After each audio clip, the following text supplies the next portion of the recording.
Thing I want to say is they give you till July 29th to choose a new plan. Make sure if you haven't done already, don't make the mistake like me and choose the new plan right away, because then they're going to be taking a bigger cut from your earnings right after you choose that. I think the rentals that are already booked, that were already booked before you chose it, they will use the old plan, but all the new ones you make for the rest of the month will be using that new plan, and you'll be losing quite a bit of money. So make sure that you wait until the 29th to choose it, so then you can still make your normal amount of money from the old insurance plans throughout this month. So Turo just changed their protection plans, their insurance plans that the host can use, and it's a pretty big deal because they are a lot different and they cost a lot more money now. So here's the old one. There are just 3 plans you could choose from. Premium, standard, and basic. Premium is you keep 65% of the trip price, $0 deductible, and you get a replacement vehicle. You can claim wear and tear, like such as scratches under 3 inches, curb rash, stuff like that, and they cover your loss of hosting income. That's kind of a joke. They don't give you much money, but I made a video on that if you want to check that out. You choose the standard, which I assume is what most people were using. That's what I used. Most of the hosts that were doing this like for money and not just, renting out their personal car were using standard. So you get to keep 75% of the trip price, $0 deductible, and you don't get the loss of income, which wasn't much anyway. You still get a replacement vehicle. Then there's basic. You kept 85% of the trip price, and you have to pay deductible, which can go up to $3,000. I don't know why it's up to $3,000. I guess it could be less. I don't know what determines what the deductible is. No replacement vehicle, and none of the exterior wear and tear or scratches under 3 inches on the standard or basic. So this new one is much different. People were kind of freaking out over it. In the Facebook group that I have that's about Turo, a lot of people were just saying that they're completely quitting when they found out about this. They're selling all their cars. So the first one is the 60% plan. You get to keep 60% of the trip earnings, and you get to claim exterior wear and tear, scratches under 3 inches, $0 deductible. You can get either a replacement vehicle or the loss of hosting income, but what's different now compared to the old premium plan is you can't get both. You have to choose one. And then all the other plans have deductibles. So if you want to keep 70% of the trip price, there's still a $250 deductible, and then you can't claim exterior wear and tear, scratches under 3 inches. And I think you can still get a rental vehicle, but not loss of hosting income. And there's 75%, which has a $750 deductible. None of the other things are included with any of these lower ones. 80%, get to keep 80% with a $1,625 deductible. And then the 85% one, there's a $2,500 deductible. So most people that were on the standard plan before, or just most people in general, they're going to be choosing either the 60% or the 70% plan. Even just going with the 70% plan, though, can be pretty risky. And even with the 70% one, you're still taking less of a cut than you were with the standard plan before, where you had a $0 deductible. And if you were on the standard plan before, keeping 75% of the trip price, and you switch to the 60% one now, that's a 15% difference less that you're getting from the trip price, but it's actually a 20% reduction in your own earnings that you're receiving from the trip price. So if you kept your daily price the same, you'd be earning 20% less now. So if your car was getting $500 a month before you switch to this, your daily price is the same, you'd only be getting $400 a month now. If you were making $100,000 a year, you'd only be making $80,000 a year now. And for a lot of people, this could be a huge deal. Like people who are financing their cars, be financing them and had plans, probably to use the standard insurance plan.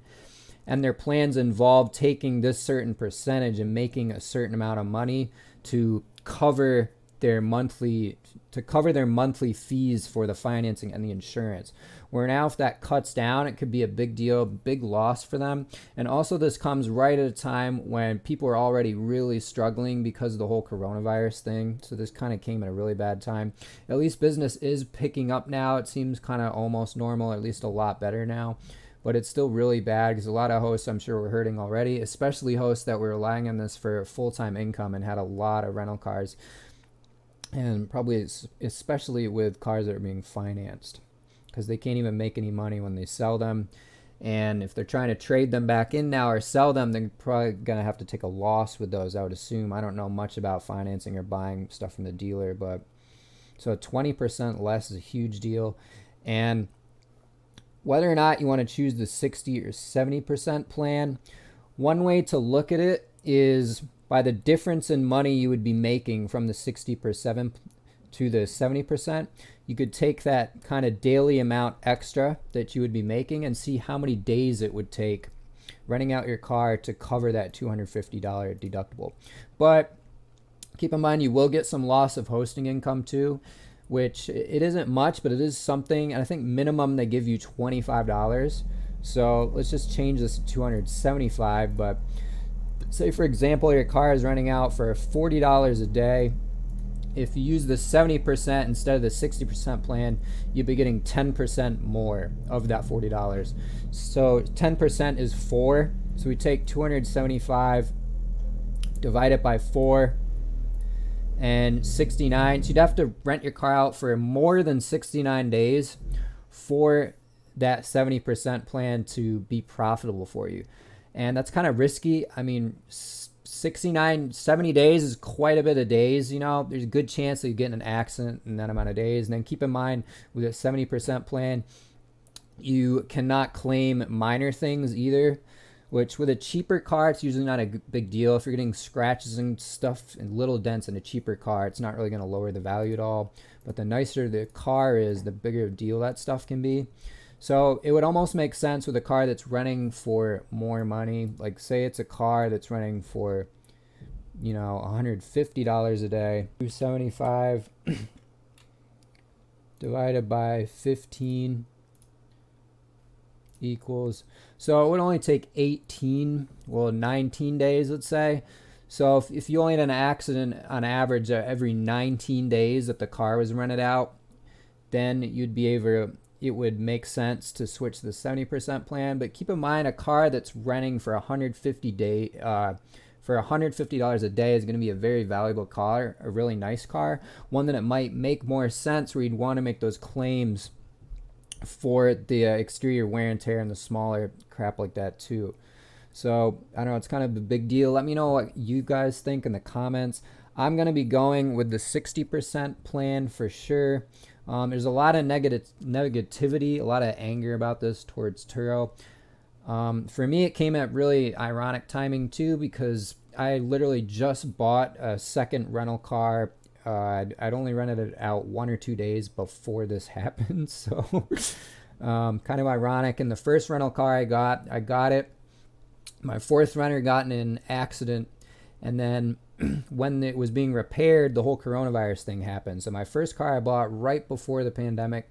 Second car I bought right before this protection coverage changed. So a little ironic for me, but I'm not angry about it. Samai made a good point in her video. In the Turo group I was on Facebook, there's kind of a lot of negativity, you know, a lot of bitching and moaning, which is really understandable. And this came without any warning too. It came right after the pandemic, which I think that was kind of shitty. I don't know, maybe Turo could have done it slower, at least gave people more of a warning first.